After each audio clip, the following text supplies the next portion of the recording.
With that, we bring on the play-by-play voice of the Lacrosse Final Four and college lacrosse on ESPN. He is Anish Shroff. What's up, bud?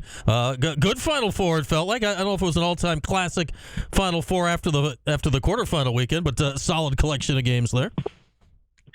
I thought it was a pretty strong tournament overall, and the finish from our perspective, which is a narrative perspective, you can't ask for a better story than the way it played out. And plays out with Cornell winning that first championship in 48 years, which brings to perhaps my most important question for you, Anish. What was more impressive this weekend, C.J. Kirst, what he did yesterday, or that fantastic head of hair that Quint was fashioning this weekend? Because, my goodness, I mean, movie star Quint Kesnick there for the Final Four. Paul Carcaterra and I have been giving Quinn so much grief because he has had that head of hair and has had a buzz cut for the better part of 20 years. Like, what's he doing? He has been folding pocket aces for 20 years, and now at age 50, whatever, decides to spring out the salad. Buddy, you wasted 20 prime years by not going with that salad. Criminal. Yeah, I mean, from whenever I've known him, I just didn't think he was capable of that. And then all of a sudden, just out of nowhere. And by the way, it's real. It's real and it's spectacular. It's fantastic. It's amazing. I mean, he looks great. I don't know what he's been doing this whole time. It's a disgrace, especially in lacrosse, where people are, the hair is so serious in the lacrosse game that he wasn't working that. But, Kirst yesterday, like, it's one of those things where if you don't watch him game in and game out, you're like, man, this guy's putting up crazy stats. But I don't want to say he's a bad athlete. That's not it. But he's not like this, oh, my God, awe-inspiring athletic specimen. What is it that makes this guy so good? Because he was unbelievable yesterday.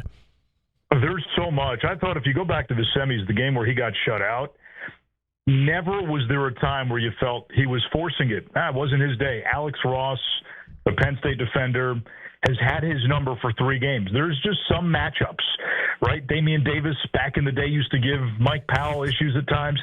Some guys have your number, and there was never a point where he said, I'm going to take 15 shots, I'm going to take 20 shots, doesn't matter if they go in, doesn't matter if they're good shots. No, he showed restraint. Okay, not my day, was willing to do the other things, set picks, help out on the ride, be a facilitator, be a pick man. And then I just thought in the second half of that game, he did what great players do in big spots. Maryland is so good at taking away the opponent's strength. In this case, for Cornell, it was the number 1 passing team in the country. They had the highest assist rate. They averaged the most assists per game. And Cornell said, we're going to take that away from you. So every time C.J. Kirst got a matchup and was defended by someone other than Will Schaller, he said, I'll do it myself. And he did, and he was able to score. It's what a great player does. They pick those spots. They put their team on their back. 6 goals, all unassisted. I thought it was just Herculean. I thought it was one of those championship performances by legendary players, and I think when we look back, we're going to say, this guy, obviously we know, is a heck of a player, is an all-time player, but that's kind of what you want to see on championship weekend. It's kind of what you want to see on a big stage. The great players rise to the occasion. Yeah, and you guys showed his mom and his brothers going crazy in the stand a lot, and he's got, obviously, 8 billion brothers. What are there, 4 other Kirsts out there? That was a cool group to get to cut to a bunch there in the second half. Yeah, and it's a cool story, and we've gotten to know the mom over the years. There was a playoff game a few years ago between Rutgers and Lehigh when 2 of the other brothers were going up against each other, and we've gotten to know Mom Michelle over the years. And for those that don't know the story, CJ and the brothers, their dad Kyle passed away when the boys were young.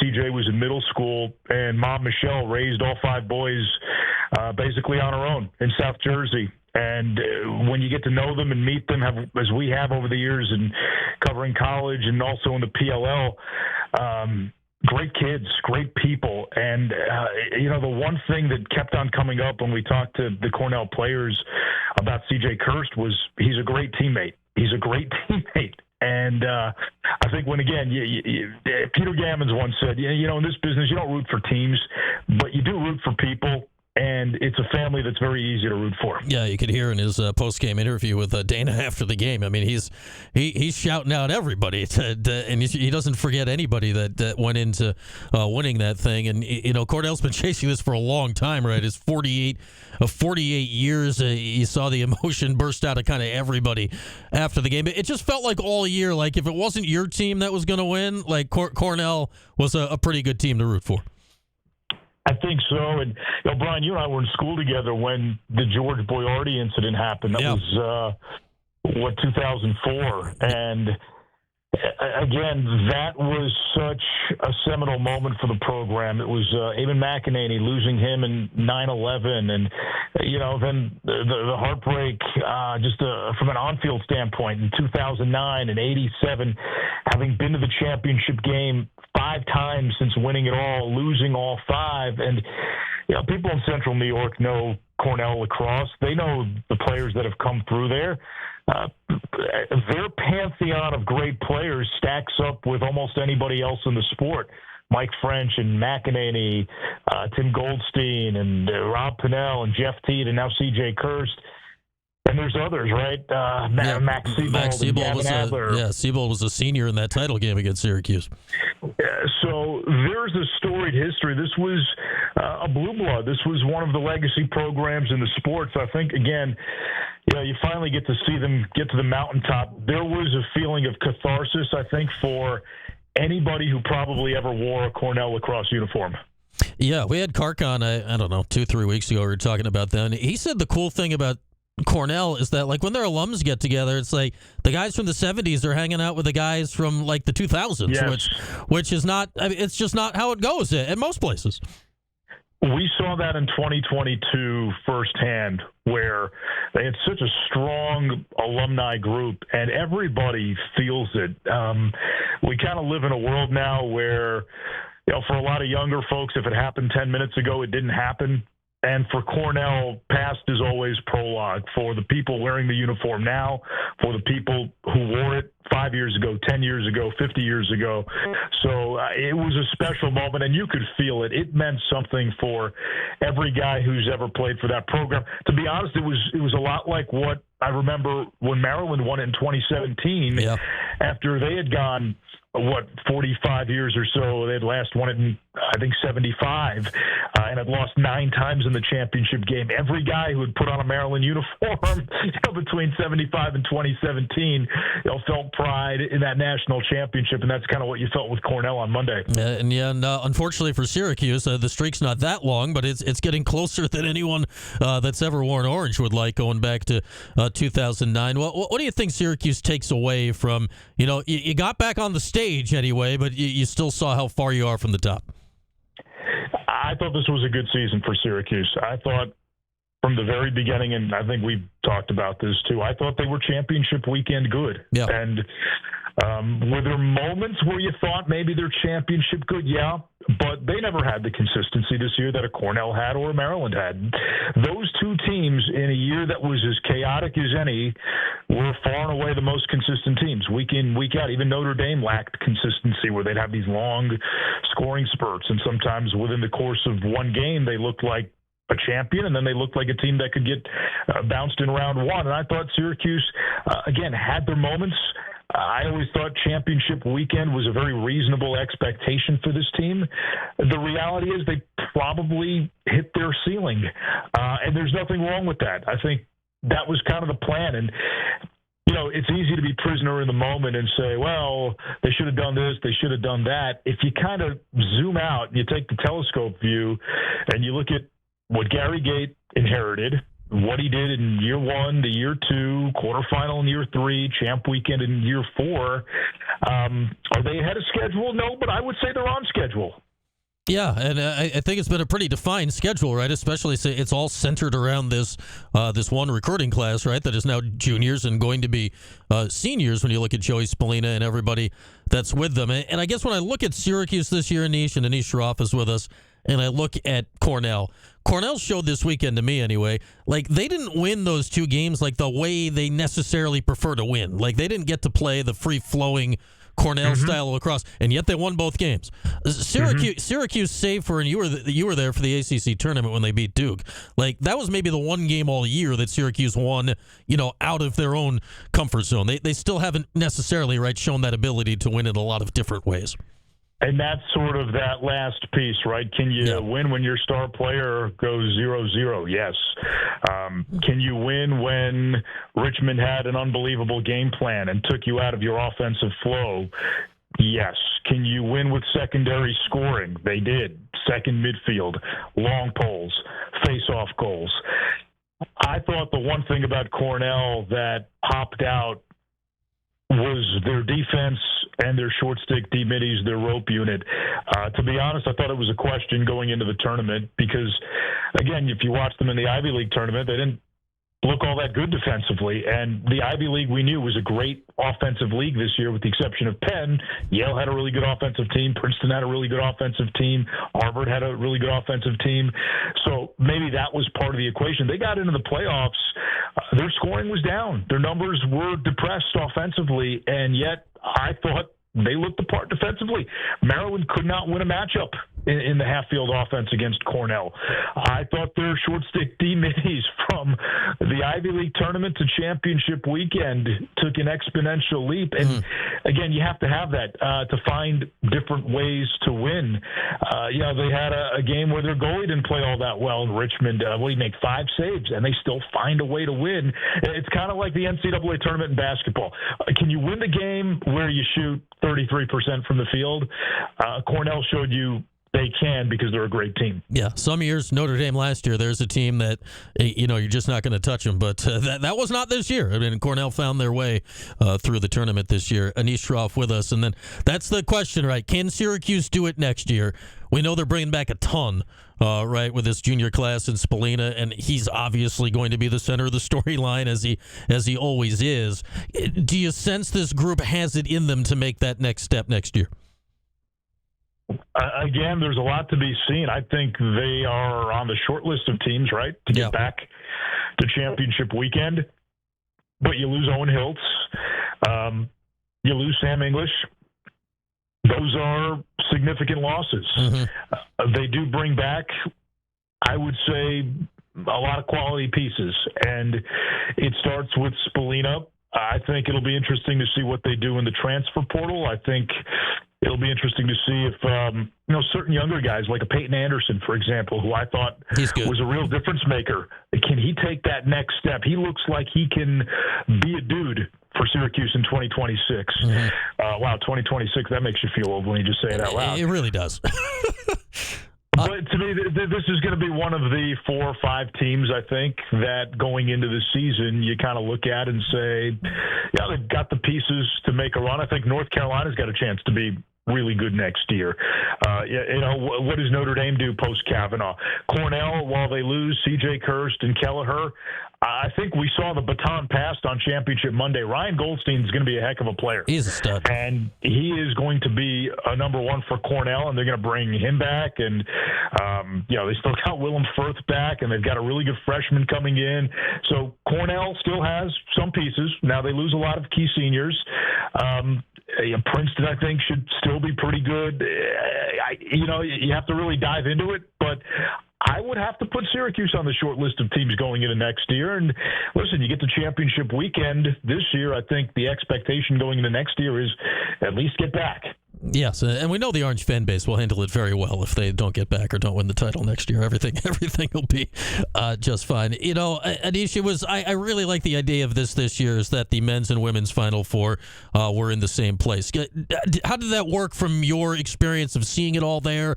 Did that enhance the weekend? What was it like having everyone in one place? Yeah, I think it did enhance the weekend. In terms of us seeing it, feeling it, probably difficult because we were staying at a Marriott in Quincy, Massachusetts, which was a good 30 minutes away. So it wasn't like we were right there in the zoo of it all. But the feedback that we got from the folks who were working the event, working all the games, certainly Dana Boyle would probably have the best input on that. She worked all the games. It sounded like it just kind of made sense. Have the men's and women's championship in one space. centralize the sport. The sport has always lacked alignment. This gives the sport at least some alignment on its biggest weekend. And, for the most part, there was some pretty good theater that came out of it. Yeah, and then, I'd say even if they're not at the same stadium, right? I'm just thinking back to, I got to go back to when Syracuse made both in 2013. The women's was at Villanova. The men's was at the Eagle Stadium at the Link. Even just being in the same area, I think, added a vibe to it, even if you don't want to stick both in like an NFL stadium or something like that. I agree. And I think if you're Lacrosse and you're the NCAA, and again, I don't know how high Lacrosse is on their priority list, it might be worth looking into a venue down the road that could be a permanent venue for the sport, whether that is Baltimore or Philadelphia or wherever. I look at baseball, right, with Omaha. I look at softball with Oklahoma City. I think there's something special to kind of have that destination every year to reach for. Yeah, and, we've talked about this before, I'm sure. Like, Annapolis, in my mind, makes the most sense. Obviously, you can't do that on Memorial Day weekend because of Navy graduation. Is there any high-level support that you've heard for getting off Memorial Day, or is it so tied to the weekend now that wouldn't make sense? Well, I have not directly asked him, but I think if you ask John Tillman, he'd be the first guy to sign up for it. Because you give John Tillman an extra week to prepare for the championship. That's a fact.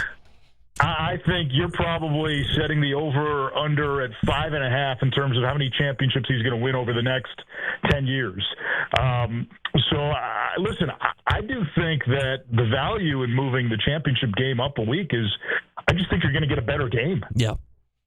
Yeah, it just looks like the title game often of late, the sport has become so physical, right? It's more often than not, it feels a little tired, and just because the guys are literally tired, right? Well, think about it, right? How many times during the course of the regular season do teams play 2 games in 3 days? Maybe you have a week during the regular season, but again, one of those games might be the Connecticut School of Broadcasting. The other might be, a key non-conference game. Maybe sometimes an Ivy League school like a Penn or Princeton, like they did this year. Hey, we'll play a Duke on a Friday and we'll play a Carolina on a Sunday. Like that happens once in the regular season, maybe twice. Then it happens in your conference tournament. Other than that, you're pretty much a game a week, especially once you get into the flow of your season. So I think, again, it's more in alignment with how the game is played throughout the course of the regular season and for most of the season. But again, the caution out there is if you move it up a week and you're already tired of Maryland playing on Memorial Day every year, you're going to get tired of Maryland not only playing on Memorial Day every year, but winning on Memorial Day every year. I'm just telling you that. Okay, so how old's Tillman's not that old. That's the problem here. No. And he lives, and I love John Tillman. I think he's the best coach in the country. And, people want to point to 2-7 on Championship Monday. Brian, the team that he had in 2011 that beat Syracuse, it was one of the worst games to watch, but it was a master class of a game plan in the quarters. That team had no business playing in the championship. None. Neither did the 2012 team. Absolutely Neither none. did the team this year or the team last year. Just in terms of talent, they got to the championship 4 times because of coaching. You want to go 15, 16, 17, that 3-year run, 2021, where maybe they should have had more than 2 titles, 21, 22. Yeah, okay, that's fair game. The other 4, they lost to the better team, and it was clearly the better team. All right, so we'll table this plan until after he retires. That'll keep it fair for everybody. Right. So again, that's the other part of it, right? You want to play a week after the semifinals, go for it. It may turn into the Maryland Invitational. Yeah. If it was another team than Maryland, I might sign up for it. But that's probably enough reason not to. All right, man. I'm sure we'll be hearing you on our airwaves. Anish does a bunch of the baseball at ESPN Radio, and then we'll see you. I'm sure. Are you on the Friday nights again this year? Do we know you're going to be here for Halloween Belichick, or we way too far out for that? No idea on football. We got PLL in Albany this weekend. Okay. So a couple of weeks of PLL and then kind of going to hibernation for a little bit before Panthers training camp. All right, yeah. Saw your NFL Lives on the TV in front of me. They were doing something on Bryce Young just now, so you'll be in that before we know it. All right, man. Enjoy the summer. We'll catch up again soon. All right, see you, Brian. Take care. There he is, our guy Anish Shroff, who was there all Final Four long, all lacrosse season long, of course, for ESPN. And if he's got the same football package this year, the Friday night game, so he'll be here for Halloween Belichick, though that thing does change on a year-by-year basis. With that, we'll step aside. Phone lines open the rest of the way on this Tuesday, 315-437-7644. Back after this, and this hour brought to you by William Mattar, it's Q Sports Talk and ESPN Radio.